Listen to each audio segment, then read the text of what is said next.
Maximize your wealth now. Yes, in business, finance, family, and lifestyle. Think about it. As a certified financial educator, my whole goal for this program originally was to bring business and finance together with spiritual principles and universal laws. And all of it needs to come from the heart. Got it? Maximize your wealth now. Absolutely. Yes!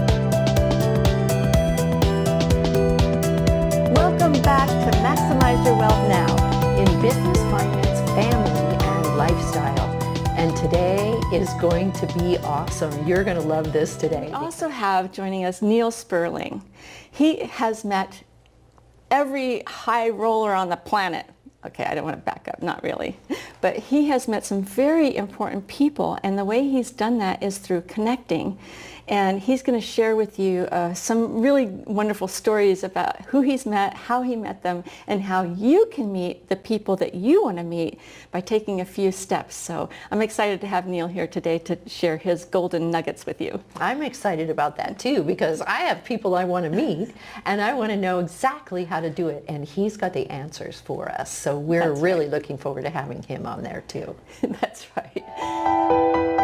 Neal Sperling is the founder and CEO of a global business strategic advisory service that has advised startups, mid-cap companies, nonprofits, and very high net worth individuals. Neal has connected clients with individuals who have changed their lives for the better and have even helped them to fulfill their unique life's purpose. Hence, he's been called a world-class connector. At last count, he has connected with over 50 billionaires, the President of the United States, U.S. Vice President, various heads of state, prime ministers, a 5-star military general, governors, mayors, and 14 Nobel laureates, inclusive of 9 Nobel Peace Prize winners. He's additionally connected with Academy Award-winning actors, directors, producers, Pulitzer Prize-winning authors, sports legends, artists, inventors, astronauts, and explorers. Recently, Neal developed several masterminds to reveal simple techniques that can help anyone to think more abundantly and connect more successfully with a vaster range of people across multiple fields. I know that you are a connector, and that's been something that I really honor and respect about you, because I know it takes techniques and work to be a connector with people, and you really have to know how to do it, right? You have to know how to get out there and connect with people, and that's something that you're an expert at. So tell us how you first found out and discovered that you were a connector. Well, that's actually very interesting. I've probably been doing this most of my life without thinking about it. But there was a day where I was with somebody at a business meeting, and he said, "Hey, would you like to come across the street and meet Robert Allen?" Robert Allen's this 5-time best-selling author in the New York Times. And I thought, that's great, because I knew his work, and it was an exciting thought. So we went across the street, and he was just getting ready to go on stage when I just literally bumped into him face to face. And I knew that I had to make an instant decision. So I said, "Mr. Allen, could I have your card?" And generally people at that level have 2 cards. They have the card and the card. And, That's right. he was thinking about going on stage. He was very focused. So he reached into his pocket. He gave me the card. Oh, wow. And I didn't call him for 6 months. And finally, I picked up the phone. And I said, "Mr. Allen, this is Neal Sperling. We met 6 months ago." And he said, "We met 6 months ago? Who are you?" And I said, "Neal Sperling." And he said, "Well, why are you calling me now?" And I said, "Because I didn't have anything to say to you 6 months ago." But I do now, and I didn't want to waste your time.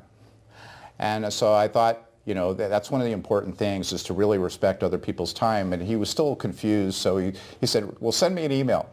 So I sent him an email, and I listed 6 people that I thought that could help benefit his business that I knew that I was thinking that perhaps he didn't.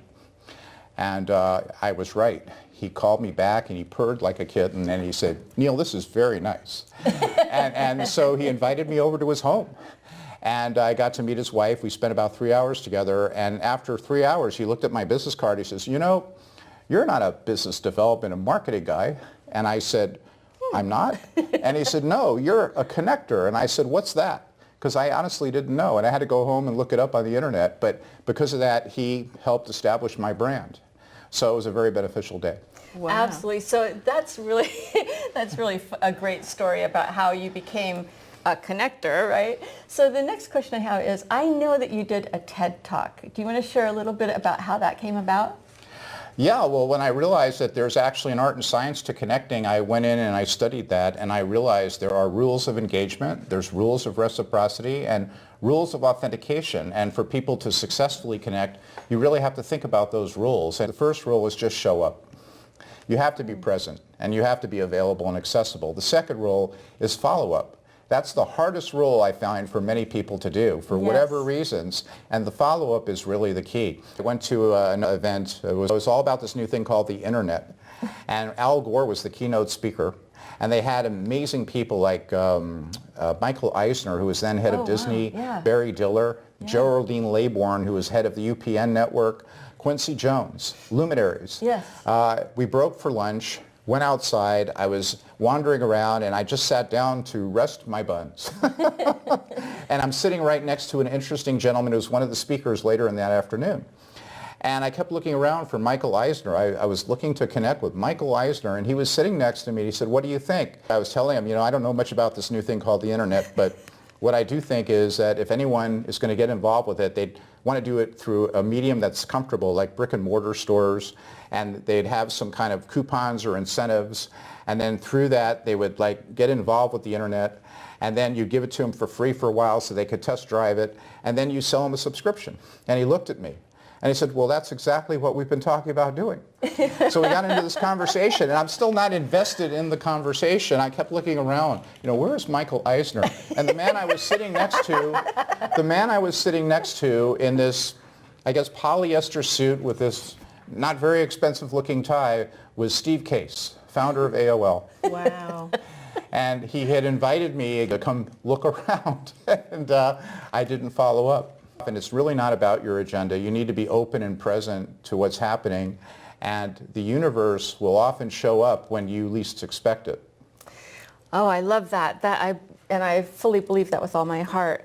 I think there's 4 rules of engagement. Is that right? 4 rules?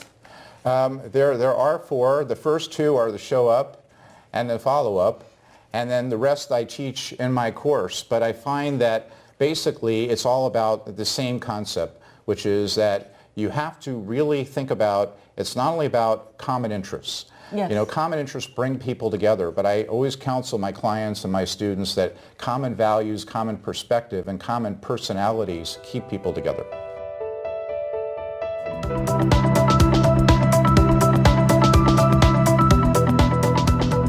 If I wanted to meet the President of the United States, what would you recommend as the first step that I take?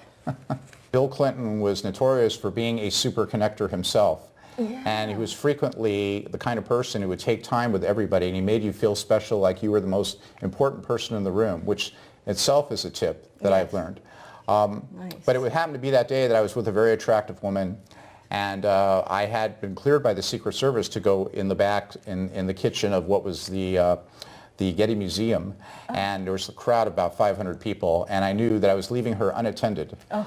And I thought it would be 20 minutes, but as I learned, the president likes to take his time with people. So about an hour and a half later, he finally was going through the receiving line, and it was my turn. And I've learned with a lot of people that you need to create a special, memorable moment. There you go. And also show your appreciation, and you can do that in various ways. So at this point, it was my turn, and I looked at him and I said, "Well, Mr. President, it's an honor to be here, but I would like to let you know that I've made the ultimate sacrifice for my country." And he looked at me and he said, "Oh?" And I said, "I want you to know I have a drop-dead gorgeous date. She's outside, and right now she is unattended. But I'm here because I really, really wanted to be here." And he says, "Well, you better hurry on back." And I said, "Are you kidding me? Not before I give you this."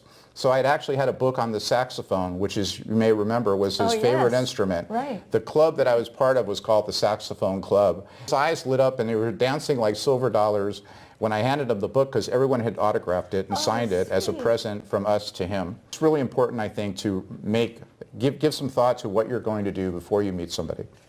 That's so great. That was a great tip. So did we learn a lot right now?